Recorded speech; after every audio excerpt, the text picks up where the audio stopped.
ಅವರೆಕಾಳು ಸೀಸನಲ್ಲಿ ಡಿಫ್ರೆಂಟಾಗಿ ಏನಾದರೂ ಟ್ರೈ ಮಾಡಬೇಕು ಅಂದರೆ ಈ ಥರ ಮಿಕ್ಸ್ಚರ್ನ ಟ್ರೈ ಮಾಡಿ.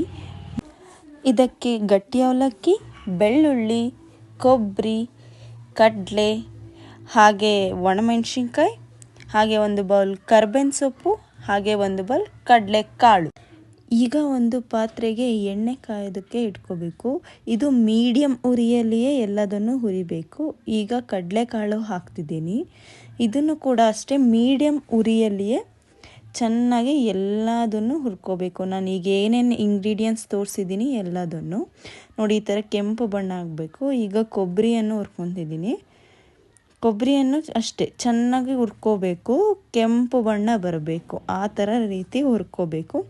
ಇದಾದ ಮೇಲೆ ನೆಕ್ಸ್ಟು ಬಾದಾಮಿಯನ್ನು ಕೂಡ ಅಷ್ಟೇ ಫುಲ್ಲು ಕ್ರಿಸ್ಪಿಯಾಗಿ ಬರಬೇಕು, ಆ ಥರ ಹುರ್ಕೋಬೇಕು. ಅವಾಗ ನಿಮಗೆ ಕಡಿದ್ರೆ ತಿಂದರೆ ಚೆನ್ನಾಗಿ ಕುರು ಅನಿಸುತ್ತೆ. ಈಗ ಕಡಲೆ ಹಾಕ್ತಿದ್ದೀನಿ. ಕಡಲೆ ಹಾಕಿದನು ಕಡಲೆನೂ ಅಷ್ಟೇ ಅದೇ ಥರ ಹುರ್ಕೋಬೇಕು. ನೆಕ್ಸ್ಟು ಗಟ್ಟಿ ಅವಲಕ್ಕಿನ ನೀವು ಬಾಣಲಿಯಲ್ಲಿ ಡೈರೆಕ್ಟ್ ಹಾಕಬಾರ್ದು, ಯಾಕೆಂದರೆ ಅದು ನಿಮ್ಗೆ ಎತ್ಕೊಳ್ಳೋದಕ್ಕೆ ಸಿಗಲ್ಲ. ಈ ಥರ ಒಂದು ಜಾಲರಿಯಲ್ಲಿ ಹುರ್ಕೊಂಡ್ರೆ ಚೆನ್ನಾಗಿ ಸಿಗುತ್ತೆ.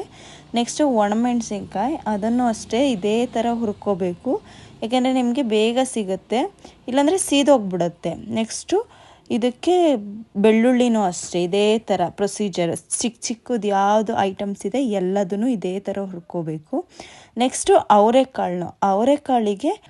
ಅವರೆಕಾಳಿಗೆ ಉಪ್ಪು ಬೇಕಲ್ವ, ಅದಕ್ಕೆ ಈಗ ನೀರಿಗೆ ನಾನು ಒಂದು ಸ್ವಲ್ಪ ಉಪ್ಪು ಹಾಕ್ಕೊಂಡು ಅದನ್ನು ಡೈರೆಕ್ಟು ಎಣ್ಣೆಗೆ ಹಾಕ್ತೀನಿ.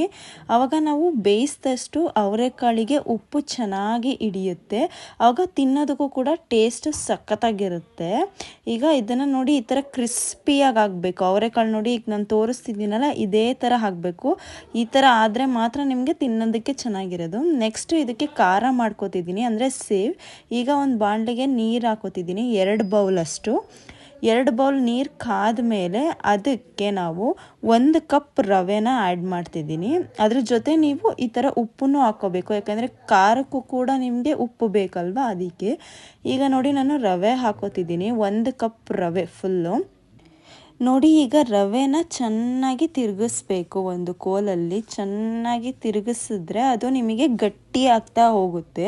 ಗಟ್ಟಿ ಆದಷ್ಟು ನಮಗೆ ಖಾರ ಚೆನ್ನಾಗಿ ಬರುತ್ತೆ. ನೋಡಿ ಈ ಥರ ಗಟ್ಟಿ ಆಗಬೇಕು. ನಾನು ಈಗ ತೋರಿಸ್ತಿದ್ದೀನಲ್ಲ ಈ ಥರ. ಇದನ್ನು ಒಂದು ಪ್ಲೇಟಿಗೆ ಹಾಕ್ಕೊಂಡು ಚೆನ್ನಾಗಿ ನಾದ್ಕೋಬೇಕು. ನೀವು ನಾದಿದಷ್ಟು ಖಾರ ಫುಲ್ಲು ಸಾಫ್ಟ್ ಆಗುತ್ತೆ, ಹಾಗೆ ಕ್ರಿಸ್ಪಿಯಾಗಿ ಕೂಡ ಬರುತ್ತೆ. ಇದನ್ನು ನೆಕ್ಸ್ಟು ನಾವು ಚಕ್ಲಿ ಎಲ್ಲ ಮಾಡ್ತೀವಲ್ಲ ಹೋಳು, ಅದಕ್ಕೆ ಹಾಕೋಬೇಕು. ಈಗ ನಾನು ತೋರಿಸ್ತೀನಿ ನೋಡಿ ಯಾವ ಥರ ಹಾಕೋದು ಅಂತ ಹೇಳ್ಬಿಟ್ಟು. ಈಗ ಚೆನ್ನಾಗಿ ನೋಡಿ ಈ ಥರ ನಾದ್ತಿದ್ದೀನಲ್ಲ, ಹೀಗೆ ನಾದಬೇಕು. ಈಗ ಇದನ್ನು ಚಕ್ಲಿ ಹೋಳಿಗೆ ಹಾಕೋತಿದ್ದೀನಿ. ಹೀಗೆ ಹಾಕಿದ್ಮೇಲೆ ನಾವು ಇದನ್ನು ಡೈರೆಕ್ಟ್ ಬಾಣಲಿಗೆ ಹಿಂಗೆ ಒತ್ತಬೇಕು, ಆವಾಗ ನಿಮಗೆ ಕ್ರಿಸ್ಪಿ ಬರುತ್ತೆ. ನೋಡಿ ಎಣ್ಣೆ ಕಾದಿದ್ದಷ್ಟು ನಿಮಗೆ ಕ್ರಿಸ್ಪಿ ಬರುತ್ತೆ. ಇಷ್ಟೇ, ಮುಗೀತು. ಇದಕ್ಕೆ ಈಗ ಖಾರದ ಪುಡಿ, ಉಪ್ಪು, ಹಾಗೆ ಚಾಟ್ ಮಸಾಲ ಇಷ್ಟನ್ನು ಹಾಕಿ ಚೆನ್ನಾಗಿ ಒಂದು ಮಿಕ್ಸ್ ಕೊಡಬೇಕು. ಲಾಸ್ಟಲ್ಲಿ ಸಕ್ಕರೆ ಹಾಕಿ ಚೆನ್ನಾಗಿ ಇನ್ನೊಂದು ಮಿಕ್ಸ್